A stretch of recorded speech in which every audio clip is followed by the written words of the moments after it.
Bismillah ar-Rahman ar-Rahim. I'm very happy to welcome everybody today to the first session in the leadership track. And I'm happy to welcome Dr. Anne-Marie Balzano. She's the Director of Leadership and Governance at NAIS, which is the National Association of Independent Schools. In this role, she designs and implements learning opportunities and conducts research on issues facing independent schools. She hosts the NAIS Trustee Table podcast and recently worked on the NAIS Board Chair Handbook. She's now leading a research project with the University of Pennsylvania on factors leading to head of school turnover. Balzano has delivered numerous presentations on building leadership capacity across teams and managing school change. She earned her bachelor's degree from American University and her doctorate from Mills College. A topic very pertinent to everything we are going through this year, and I hope that everybody will benefit. We'd like to welcome you, Dr. Anne-Marie. Thank you so much. It's such a pleasure to be with you this morning. And yes, talking about best practices for boards to really build sustainability for their schools as we sort of move, hopefully, out of this pandemic and into whatever this new normal is going to be, I think is really important. So I'm really pleased to be with you to talk about what I consider to be really effective elements of good governance. But before we get started, since it's my first time being with you guys today, if you wouldn't mind in the chat, if you could just tell me where you are and one adjective to describe how you're feeling today, that could get us kicked off and engaged. And as you're doing that, I'll just let you know that after each one of my sections, I'm going to pause to see if you have any questions, but then I will also pause at the end to see if we have any questions just to sort of wrap up, because I know we have about an hour today. I am coming to you, for those of you who weren't in the pre-chat before we got on. I'm actually in Steamboat Springs, Colorado. I'm normally in Denver, Colorado, but this is our spring break week, and so my family and I are out here doing a little spring skiing. So it's so nice to see folks. And oh, great, I got folks from Florida and Tampa, which I love. Oklahoma, wow, that's great. That's fantastic. Illinois, gosh, Pomona, California, one of my very favorite places to be. I used to live in California not too long ago. Great. Chicago, wonderful. Georgia, this is fantastic. So many people from all over. South Africa, wow. All right, international folks, this is amazing. Tampa, this is terrific. Okay, this is great. Well, welcome everyone from all over. It is such a pleasure to have you here today. So in terms of our learning agenda, what I thought that we would cover this morning is we're going to look at understanding roles and responsibilities, which is a really key element of effective governance. We're going to look at how we examine board structure for sustainability. We're going to talk about engaging in both strategic and generative thinking. Generative thinking being probably one of the hardest things for boards to really engage in effectively. And then at the very end, we're going to talk about the commitment to assessment and accountability in order to improve governance practices. And the reason why I chose these 4 areas is that if we look at the top characteristics of high-performing boards, and this is from BoardSource, and if you're not familiar with BoardSource, I highly recommend that you hop on their website. They are an amazing resource when we're looking at effective governance practices. But they really said that when we look at how high-performing boards operate, these are the 5 areas that really are important. And you'll notice that these are exactly the topics we're going to talk about today. Having that strong strategic orientation, having that culture of self-assessment, having that healthy attention to onboarding, development, and recruitment, and then really structuring for efficiency and innovation. And I think that this is really important, again, as we're emerging out of the pandemic. And I'm going to talk a lot about board structure today because we really saw it shift during COVID, and we're seeing it shift again as we are looking past COVID. So I want to share with you some of the research that we're seeing through NIS as well. So to start, let's talk about roles and responsibilities that guide the action of the board. And this is one of my very favorite slides that I have, because I really think it shows the delineation between the board's responsibility and the head of school or the principal's responsibility.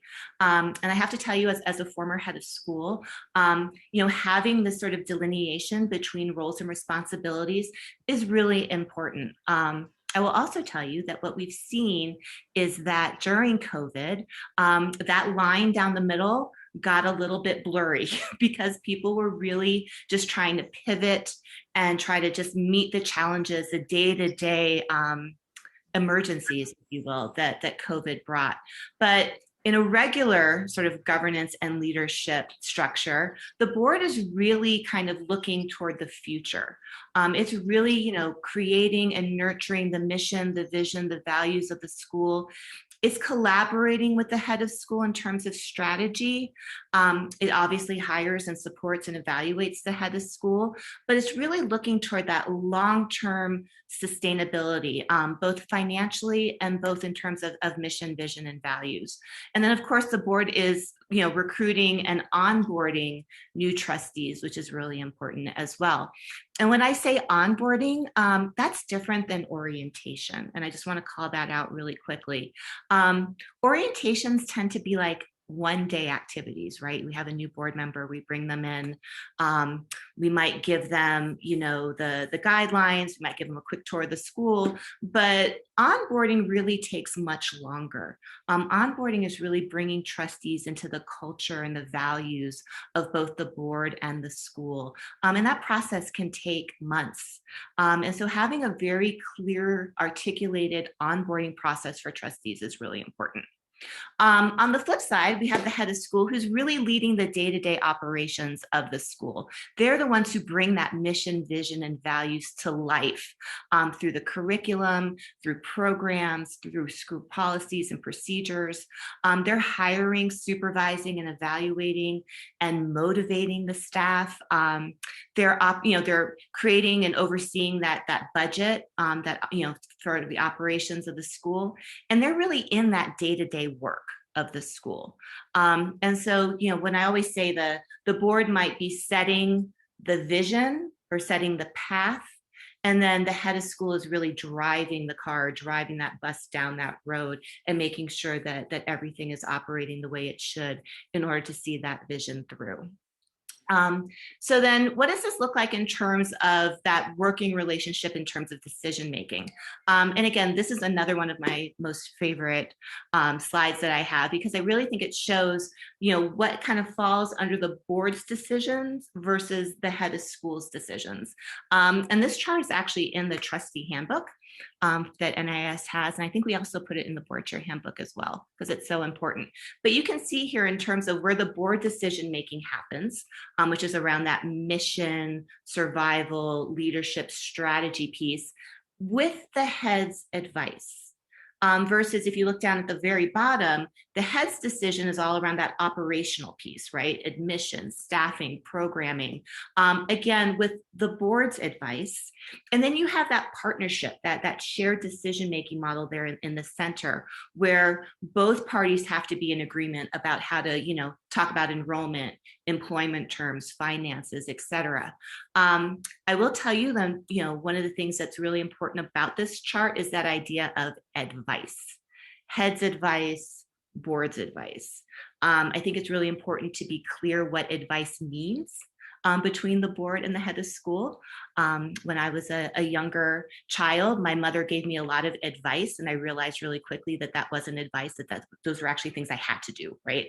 So you want to make sure that when you're the head of school that you're really clear about, what's falling under my decision-making. And when I take advice, that doesn't necessarily mean that I'm going to follow through, that means that we're collaborating and gaining insights from each other, but where does that decision-making really fall? So that's an important conversation for the head and the board to have and make clear. So then what about individual trustees? So we talk about the board as a whole. We've talked about the head of school, but what are the roles and responsibilities of an individual trustee? So obviously, being an engaged trustee is really important, right? So that means that you're attending board meetings. If there's things that you're supposed to read ahead of time, that you go ahead and do that, that you're participating in committee meetings, that you're just bringing your full self to your board service. Obviously, financial support and fiduciary responsibilities are both really important parts of being a trustee. And then this is really hard because a lot of trustees are also current parents. So being able to separate the interests of the school from the needs of your child is a really important part if you are a parent trustee. And we've seen that be really hard right now during COVID as folks are trying to make decisions on the day-to-day operations of the school, and for parent trustees to be able to separate themselves from that and really be able to look more long-term, more looking at the future of the school versus what's going to be affecting their child on a day-to-day basis.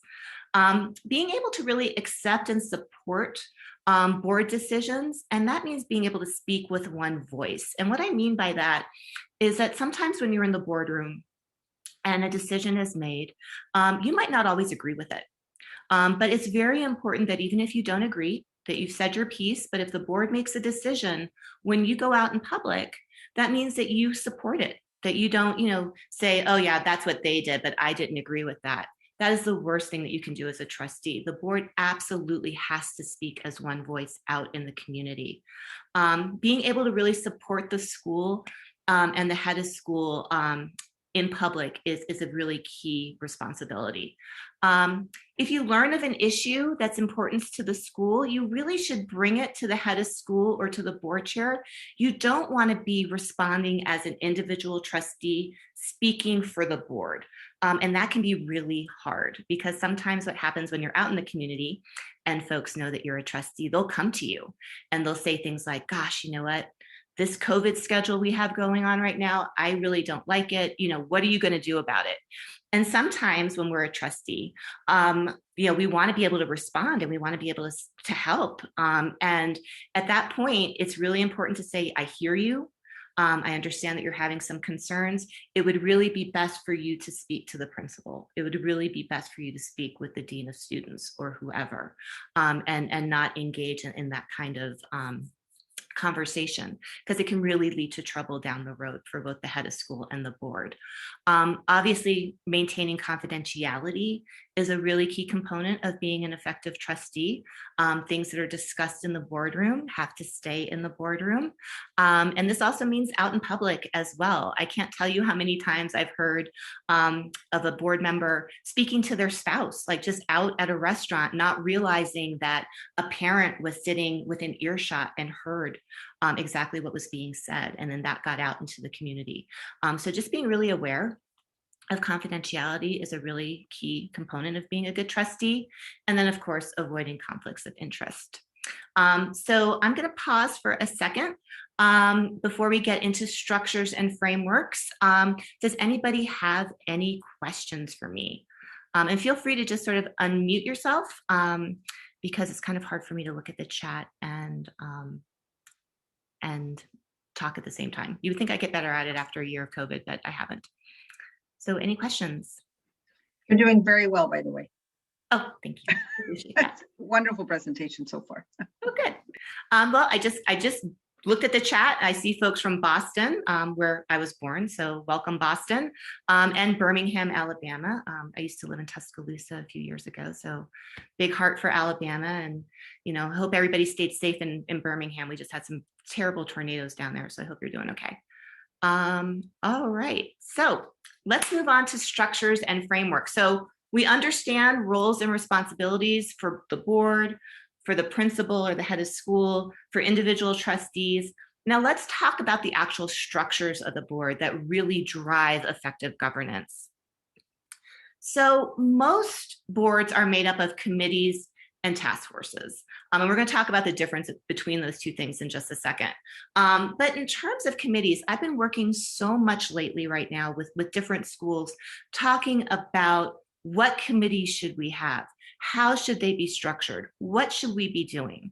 And I think the most important thing to remember is that when you have a committee, it's really important that that committee has a very clear charter that outlines its purpose, that is actually aligned to the mission, vision, and values of the school, and that also aligns to the goals set forth by the board. Okay, so there has to be really clear alignment in that committee structure. Typical school committees, we usually have executive committees, finance committees, governance or committee on trustees, and sometimes like a development committee.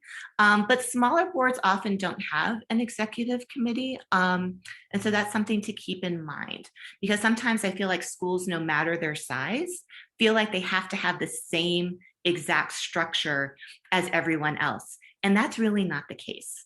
One of the beauties about being in an independent school is that we have freedom. And so we can really structure our boards in the ways that best serve our school and our school's needs. So when we think about structures in terms of committees and task forces, committees are usually standing or permanent committees, really focus on that ongoing work that's tied to the school's strategic plan. So standing committees or permanent committees should only be formed when there's really a specific role or function to be served by board members on an ongoing basis. So for example, your financial committee or your governance committee, those are committees that every school has, because that's really the ongoing work of the board. Whereas task forces are usually created that have a very set timeline or a very specific mission, and they have a good start and end date. And usually task forces have some trustees or board members on them, but what's great about task forces is that you can actually involve more community members, because task forces aren't an official part of the board.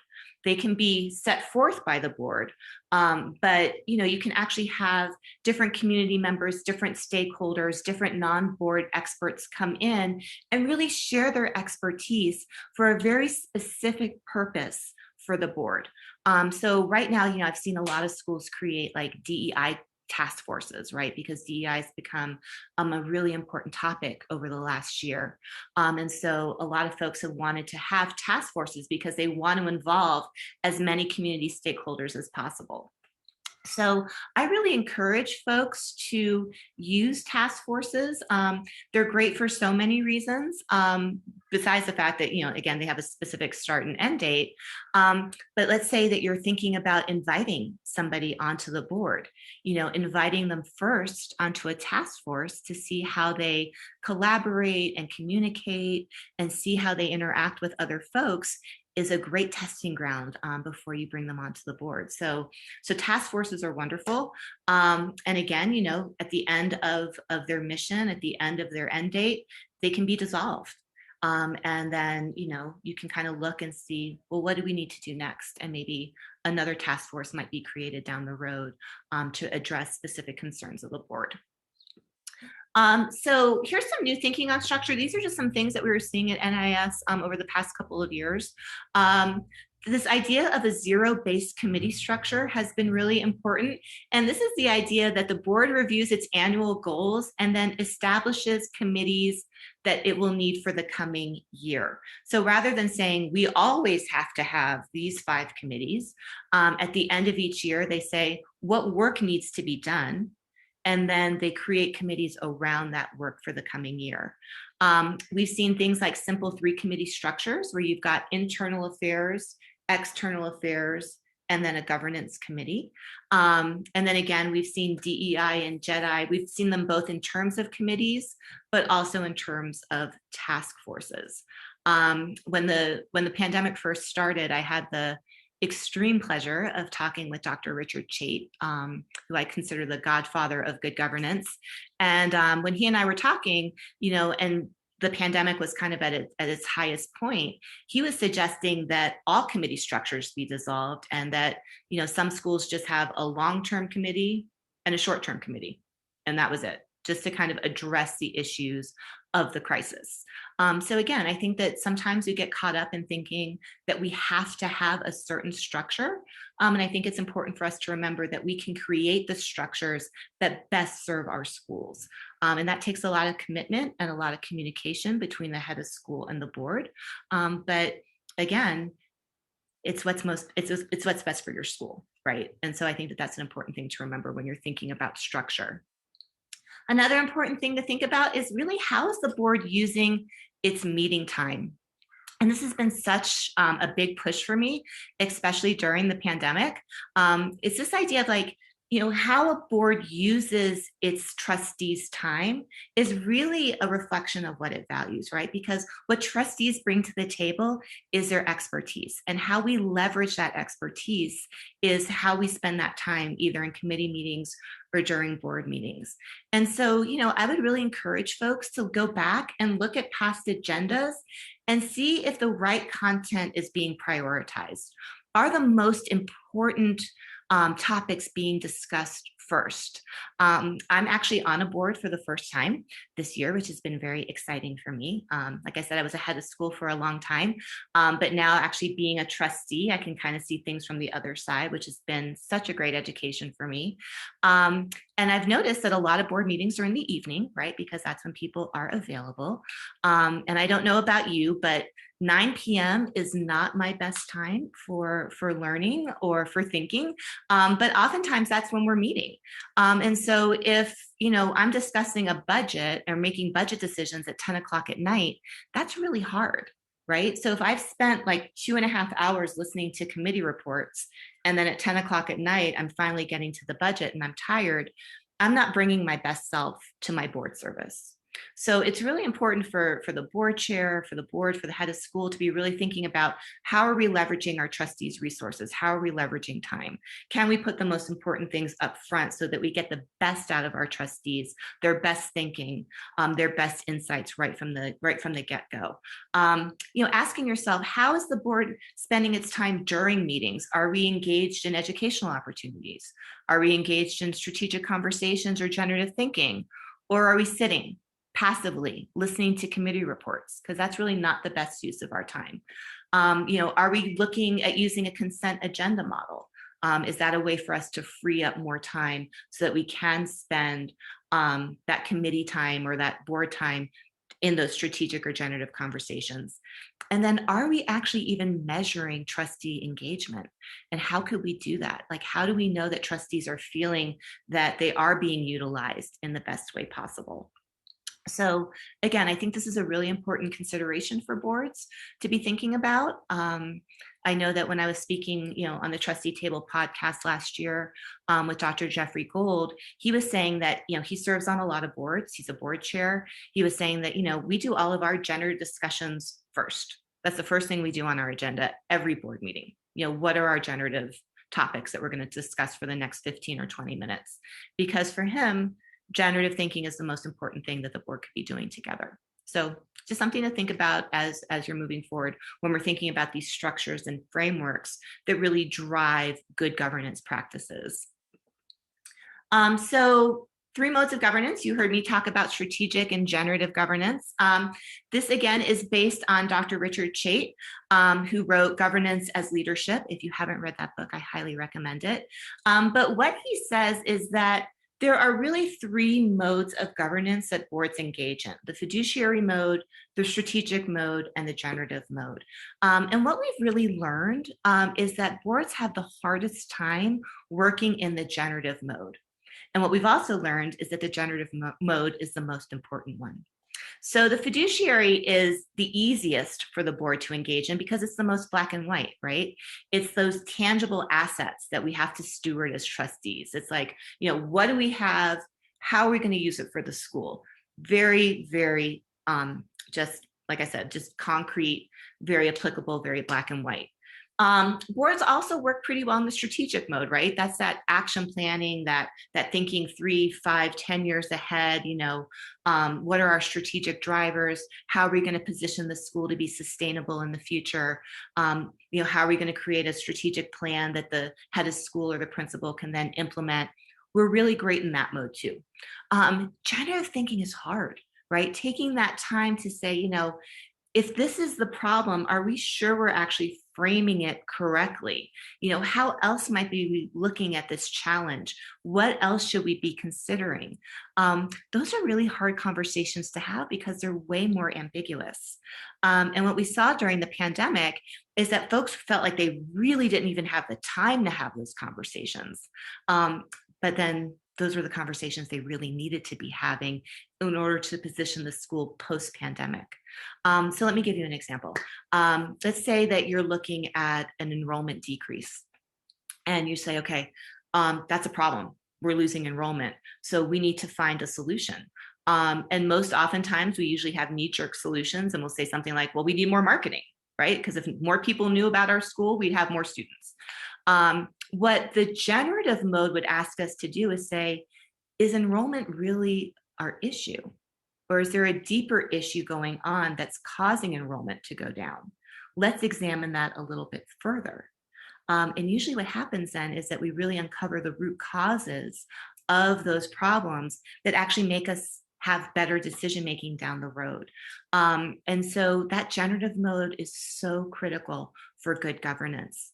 I'll also just call out that even though these three modes are separate, we work in all three modes all the time in boards. So I don't want you to think that, we have board service and we spend the first hour in the fiduciary mode and the second hour in the strategic mode. It doesn't work like that. All three modes are happening simultaneously. But I will tell you the generative mode, again, is the hardest and probably where we spend the least time. And what I would love to see is boards spend more time in that mode. Because really what it does is it really allows us to rethink what we take for granted. Because again, as human beings, we sort of have this sort of default mode. We have preferred solutions that we go to every time. The generative mode really asks us to challenge those assumptions and really to think differently. And again, that really helps the school because it helps us really think about how are we going to position the school to be sustainable in the future. And it really actually allows us to set the stage for better fiduciary and strategic decisions down the road as well.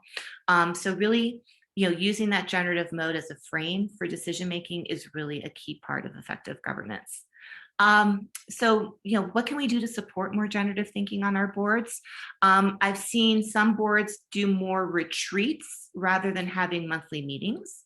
I've seen, again, fewer committees and more task forces in order to kind of free up trustee time and thinking. Obviously, using the consent agenda model is really important, again, because that frees up our time to engage in these more important conversations.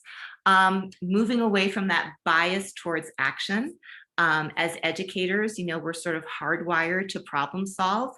And so if we see a problem, we want to solve it immediately, but being able to take that step back and ask those generative questions and be really reflective before we jump into action planning is really important.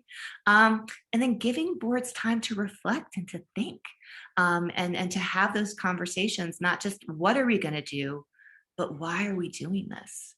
I think that's a really key question that we don't pose enough to our trustees. So all things to consider. And lastly, before I move into accountability trends, I just want to talk a little bit about some emerging governance trends that we've been seeing both pre and during the pandemic. First thing is longer board chair terms. Most board chair terms are 1 to 2 years. What we're seeing in our research is that that's really hard on the head of school or the principal to have new board chairs every couple of years. Just as you're kind of getting into the mode and getting into this partnership and working really well together, the person rolls off and you have to do it all over again. So we're seeing that, a 3-year board chair term is much better for the head of school. And so just thinking about that, we understand that the board chair role is a very complex leadership role in its own right, that it is a full-time job, a full-time volunteer job, and we understand that. But allowing that partnership to really flourish and to grow is really key to leadership sustainability for both sides. Again, we're seeing less committees, more task forces. we're seeing generative committees coming up, which I think is kind of exciting. So a standing committee being a generative committee, and their job is actually to be thinking in that mode and bringing those questions to the board to discuss. It's been kind of an exciting new trend that we've been seeing. Also a head of school support committee.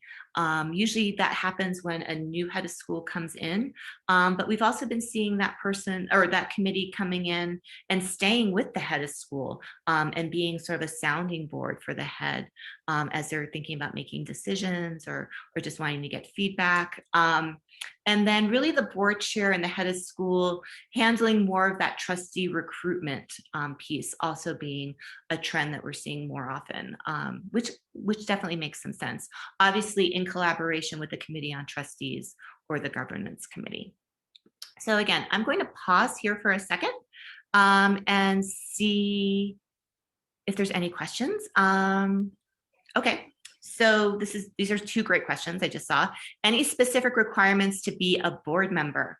Well, yeah, I mean, I think that you have to be obviously committed to the school. I think that you have to have that you have to be aligned to the mission, vision, and values of the school, and wanting to serve that. I think not having your own agenda. I mean, and wanting to do what's best for the school in that holistic sense, in that future thinking sense is really important. And being able to contribute your time and your energy and your expertise is really key as well. So I think those would be some requirements. And what should be the ideal composition of the board? That's really hard. I think that depends on every school. We've actually been, trying to promote this idea that, if you can bring in more outside voices onto the board, that's fantastic. And if there's a tiny, tiny sliver of goodness that came out of the pandemic, is this idea that we can bring in folks from all over together into one place via Zoom, right? I don't love Zoom. I'm tired of being on Zoom land, but it's allowed me to be a trustee. I'm now a trustee at a school in California. I have never set foot on their campus ever. But I wanted to serve because I wanted to learn more about what it was like to be a trustee. So we don't always have to pull from our regular community, our regular pools of recruitment. We can really be more broad about how we recruit trustees now. So I think that's exciting. So I would say, definitely kind of look beyond your normal pool and see if there's other voices, other perspectives that you can bring onto your board, because that's really important. And then let's see, are there other questions? How to communicate to board members their need for them to attend training if you are a head of school. So I think that idea of training, that should be really part of that onboarding process. I have this passion of mine about board service, and it's this idea that if we want our schools to be learning organizations, our boards have to be learning organizations too. So when you come on as a new trustee, you have to come on with like an open mind and this idea that I have things to learn. That I have this expertise that I'm bringing to the table, but I also have space and opportunity to do some learning too. And having board training, whether it's just understanding my roles and responsibilities or just understanding, trends that might be impacting the school or trends that might be impacting how students behave in terms of their health and well-being, those are all really important parts of being an effective trustee. So I think kind of embedding that idea of being a learning organization into the culture of the board and really making that a focus in the onboarding process is important. So and who does the checks and balances for board performance? That is a great question. We're going to talk about accountability in just a second. Another passion of mine is assessment and accountability. And so we'll talk about that in just a second. These have been great questions. Thank you so much for posing them. I think, if there was one question about what is the support committee? I don't know if you can address that really quickly. Sure. Some schools may not have those. Yeah, and they don't. So usually what happens, or what I've seen happening recently, is that when a new head of school comes into the school community, a committee might be formed to support the head of school in their transition into the school community. They might also be, taking on the head's assessment and evaluation piece as well. But they're just like usually a small group of folks, and their job really is just to support the head of school, whether that means to be a confidential place where the head can come and say, you know, I'm thinking about doing X, Y, and Z. I'm not ready to share this with the whole board yet. What do you think? So that's kind of like what the support committee would be. Does that make sense? Pretty good. Okay. Awesome. All right. So let's talk about assessment and accountability. Again, two of my favorite things. So why is board assessment important? You know, we talk a lot about head of school assessment, which is equally important, but we don't talk enough about board assessment. And so I wanted to take some time and really call this out because it is an important part about effective governance. And so why do we assess ourselves as trustees? Why do we assess ourselves as a board? I think probably the biggest piece is really to improve our performance as a board, right? We need to figure out where our gaps are in our knowledge. We have to make sure that trustees understand their roles and responsibilities and their obligations. We need to be able to create transparency among our stakeholders, but also among ourselves to really say, you know what, we're good, but how can we grow? How can we develop? And I think that's part of that idea of being a learning organization, is being curious about how we're performing in ways that we can improve, again, with this goal of how do we best serve our school? How do we best position ourselves so that we can make sure that our school isn't just viable, but sustainable in the long term? And assessment is a really important part of that. And so really the purpose of self-assessment is really a chance for us to ask ourselves collectively, you know, how are we doing, both as a board, but also as individual trustees? It gives us a chance to remind ourselves of our roles and responsibilities. It also allows this kind of idea of accountability among individual trustees. I think that's really important. I know that we had a question earlier about, you know, what does it take to be a good board member? Engagement, right? You know, you don't join a board just to sit back and be passive, right? So, you know, it gives that sense of accountability for individual trustees. Creating a stronger team through this idea of ownership of goals and roles and responsibilities. And then, of course, confirming the board members' knowledge of the school and its direction and the vision for the future.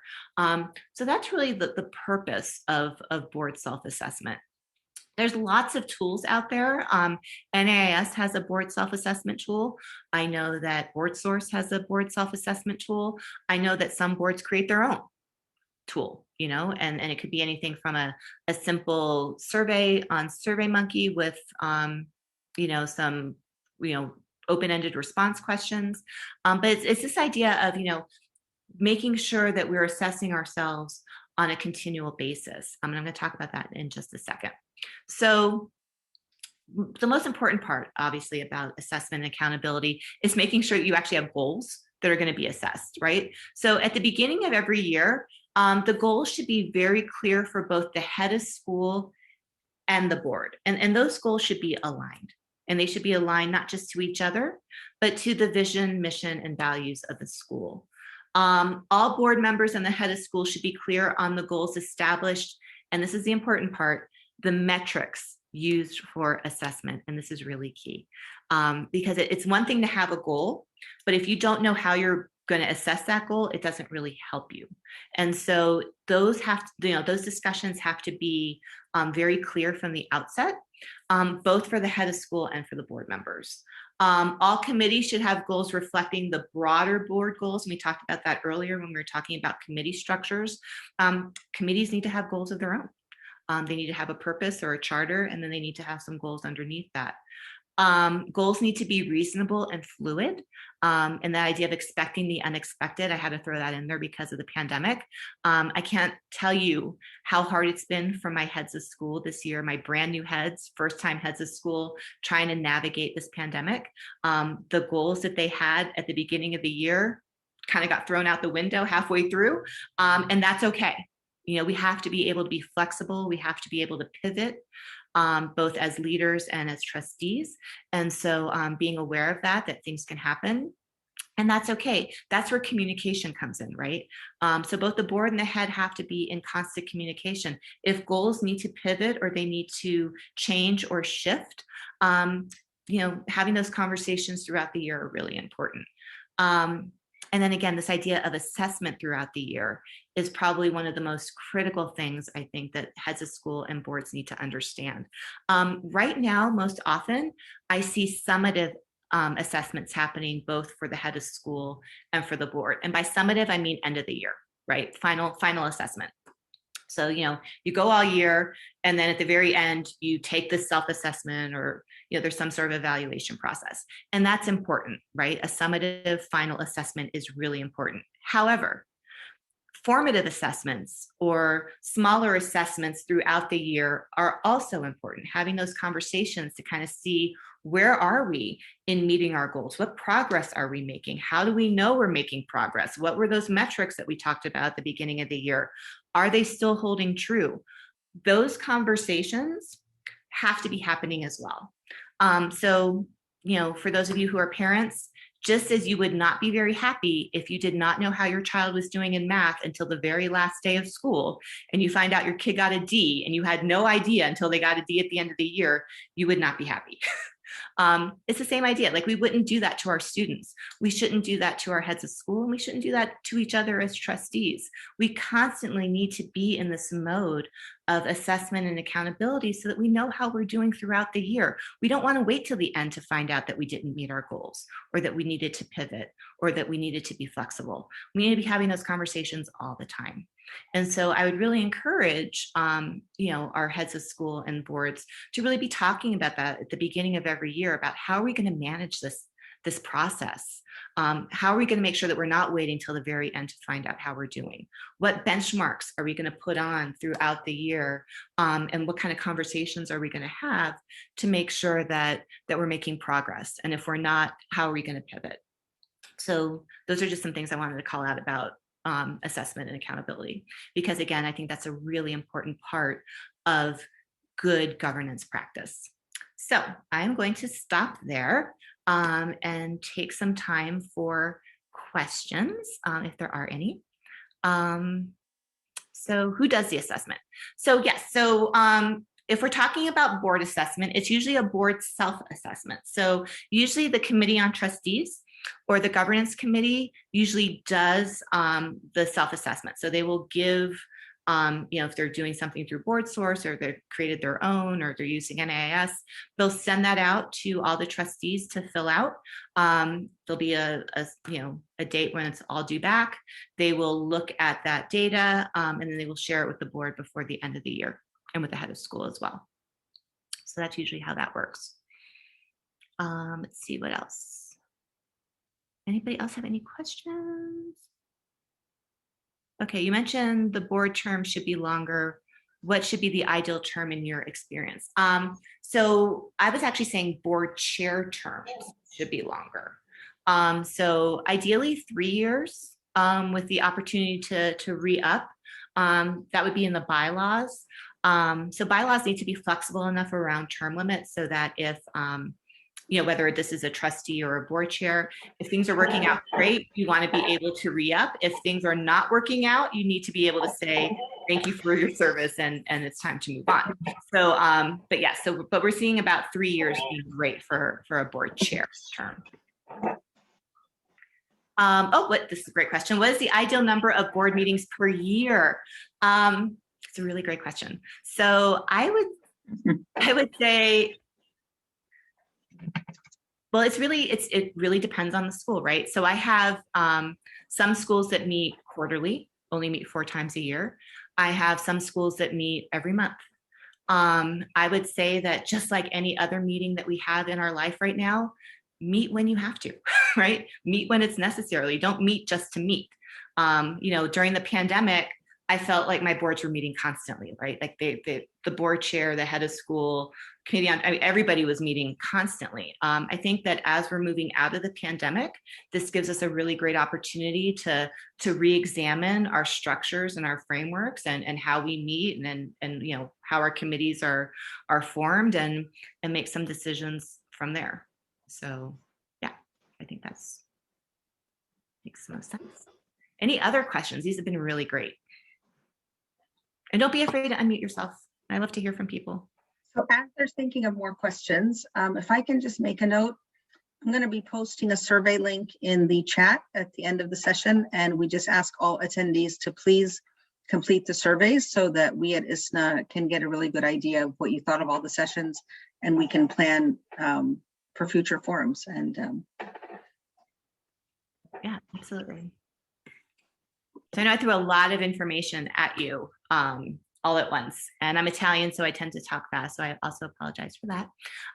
But no, I mean, I would love to have a conversation about any of that, like committee structures, task forces, recruitment, onboarding. I mean, all these are really important things for boards to be considering right now as we're sort of finishing up this school year, moving into that summer space, and then when we come back in the fall, you know, how we're going to function. Which are all really important questions. I have a question for you. Oh, I'm sorry. Oh, so someone just asked, can we have copies of the slides? And I said, absolutely. I will send them, I guess, to Susan. I can send them to her. That would be great. Yep.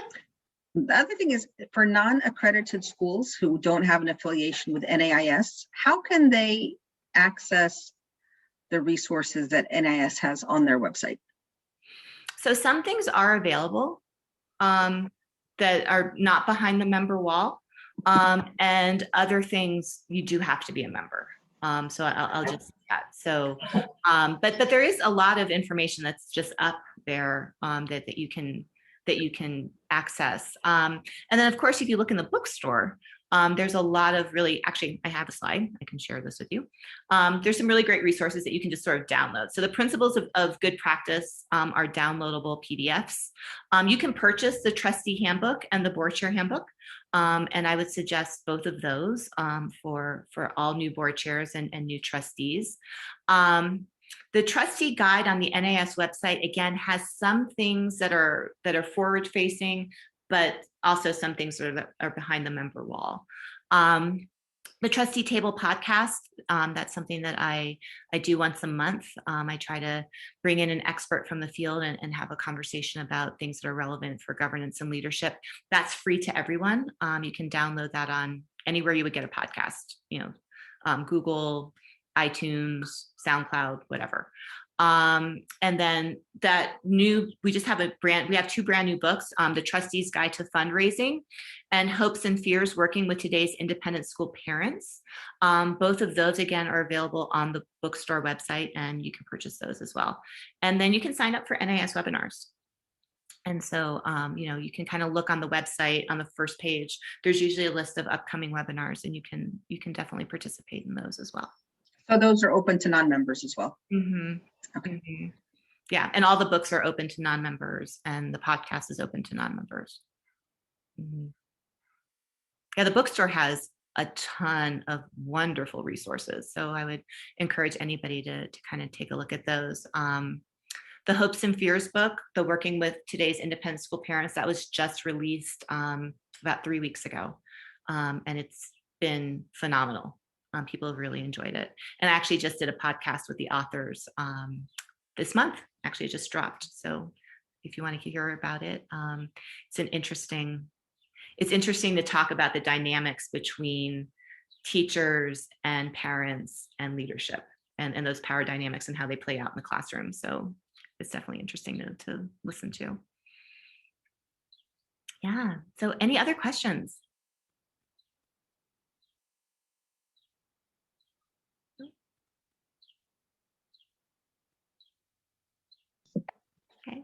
So if there are no other questions, would anybody like to maybe add something?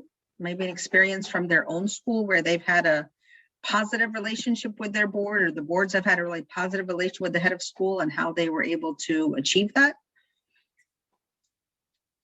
I'm going to actually stop sharing my screen so I can actually see everyone. Oh, wait, no. Okay, never mind. I was going to say I can see everyone, but everyone has their videos off. This is the teacher in me, right? Wanting to see people. So, oh, thank you. Thank you for turning. Hi, thank you for turning on your screen. I appreciate that. Okay. Do teachers get to meet the board members? That is a really great question. So I know of some schools that do like a once a year or twice a year event for folks in the community. And they'll actually invite trustees to come to the school and visit classrooms. And I think that is awesome, because I think trustees absolutely need to see what our teachers are doing in their classrooms, right? There's no more important work than what's happening in those classrooms. And so if a trustee can see firsthand, the kind of learning and experiences that the children are having, I think that that can be really powerful. That is not an invitation in any way, shape, or form for trustees to get involved in the curriculum of the school. But again, just being able to experience and see the sort of, what happens in the school, I think is really key. So that's great. So, yeah. I just wanted to say, because there's a little bit of silence here, thank you for sharing about the generative thinking framework. I've never heard of it before, and it goes to a lot more work, but really finding what is, right? Mm-hmm. Before you get to those other steps. So I'm on a school board and other boards. So this tool strategy framework would be very, very, very helpful. And even the concept of the task force, right? To kind of leverage, let's put folks on a think tank, a task force, see where they are, let's solve some problems, and these can be potential board members. So very, very helpful information. Thanks so much. Oh, good. I'm so glad. Thank you. I appreciate that. Yeah, if you go back, I think it was last year, I did a podcast with Dr. Jeffrey Gold, and he really talked about the importance of this generative thinking model, and putting that work in the front of the board. And I think another piece of that generative thinking is also this idea of what we call environmental scanning. And I don't know if that's something that we're familiar with group, but all that means is actually kind of looking outside of the school walls and saying, what else is out there that might be affecting our school down the line? And those could be societal pressures, they could be technology, they could be political, but being just aware of that and saying, okay, well, if these policies are being made out here, how might that affect us over here, right? And technology is a really great example of that. Who would have known that we would be Zooming for a year, but that that we have people from all over the world here today with us, right? That they can all experience this knowledge and interact with each other, right? And that's super exciting. That's game changing when we talk about fundraising. That's game changing when we talk about recruitment. And so thinking forward and being like, okay, well, when the pandemic is over, how are we still going to leverage this to our benefit? Right? Because there might be some things that we've learned to do on Zoom that we don't want to let go of, that have really worked well for us, right? Great example, I have a school in Washington, D.C. They had, what do they call it, like Grand Friends Day, Grandparents, Grand Friends Day. And in the past, it was really hard for these older folks to come onto campus and navigate stairs and, just walking long distances. People were able to Zoom in and people were able to, again, from all over the world, support their students in this really authentic and exciting way. And they didn't have to climb up, 50 flights of stairs to get to a classroom, right? So they were like, we're keeping this. Doesn't matter if we can ever be in person again all day long, we're keeping this piece. And so that's a really important part of when we're thinking about generative thinking or thinking about environmental scanning. It's like, how do we leverage what's happening to our benefit in the future? Oh, somebody brought up a SWOT analysis. I do love a good SWOT analysis as well. Strengths, weaknesses, opportunities, and threats. We talked about that as well with Dr. Jeffrey Gold. I think that's great. So, yeah. Okay, let me see if there's other questions. What would be your approach to conflicts between the board, principal? Okay, so conflict is hard, right? I think that and I feel like we've had a lot of conflict this year, right? But I think that communication and having sort of norms around the way that we communicate and how we're going to handle conflict before it happens is really important, right? So like when I talked earlier about this idea of what happens when a community member comes up to you as a trustee with a complaint, what do you do? It's like thinking about that ahead of time so that you know how to handle it is really important. I would say the same thing with with the board and the head or between trustees is like thinking about what might be causing conflict in the future coming up, and what are we going to do when we have a difference of opinion or we have issues that we need to resolve that might be a little contentious. That goes back to norming, right? So that goes back to board culture. It's like, how are we going to interact with each other as human beings when we don't agree? And what are the rules of engagement? And I think having those conversations up front, those have to be part of the onboarding process, part of the recruiting process, and being really clear, so that we don't wait until things are blowing up to figure out how we're going to handle ourselves, right? So I think that that's a really important piece. Any other questions? Those are really great, awesome questions. I appreciate them.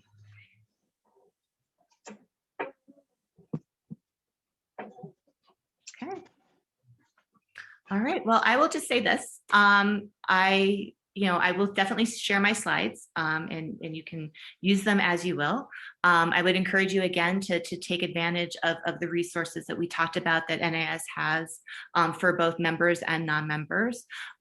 If you have questions, or if you want to just touch base, again, feel free to reach out to me. I'll put it actually in the chat. You can reach out to me. This is my email. Feel free to reach out with any questions, because this usually happens to me when I get on a workshop or a webinar. I listen and then I turn things over in my head and then I have questions later on. And so if that happens to you and you want to reach out, feel free to do so.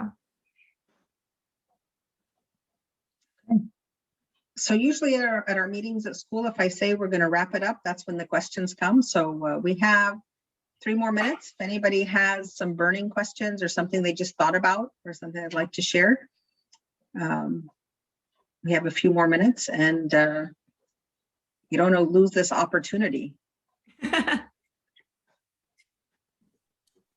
Since there's some dead space here, also for board trainings, in terms of payment, right? You can't use any title funds to pay for services. Like, how would that work? Well, but tell me a little bit more about what you mean by monies for services. Right. So you do board trainings as well. I think that's how you started introducing yourself. You also do board training for schools, independent schools? Yes, I have. Mm-hmm. Okay. Yeah. So usually for payment. Well, see, so for NIS, like, we sometimes, we never take payment. Usually I just kind of do it, just because I've been asked, and, but I can't say yes to everything, right? Because I'm one person. And so, but, there are a lot of board consultants that will come in and do an hour training or a day-long training that, aren't terribly expensive. And, you can usually find them, either through like a state or regional association usually has those resources or information. And so I would suggest reaching out there if you're interested in doing board training. And then again, just taking advantages of resources that are out there, like both through NIS, but like Board Source. And again, state and regionals have a ton of stuff on their websites. And they'll often do like day-long trainings for trustees or for heads and trustees. So I would suggest those. Yeah. Any other questions? So you have one here. Any tips on coaching or training board members into officer positions? Yeah, I would actually say when you're recruiting, I would recruit everyone with this idea that eventually you want them to serve in a leadership capacity on the board, and just kind of know that. I just feel that in order for boards to really be sustainable, we have to be able to distribute leadership across the board, right? We have to build leadership capacity among board members, and then we need to distribute that leadership.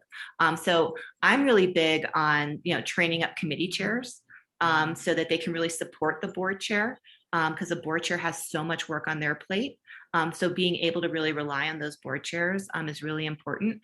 And so, yeah, I think that's part of the recruiting and the onboarding process. I would love to see actually committee chair training be a normal part of boards, right? Because I feel like right now, whether you're a board chair or you're a committee chair, it's more like, well, congratulations, you have the job. Go figure it out. That's why we wrote the board chair handbook, because we felt really passionate that board chairs needed support. This is a really complex leadership role. It is the most important role on the board. You need to know what you're doing.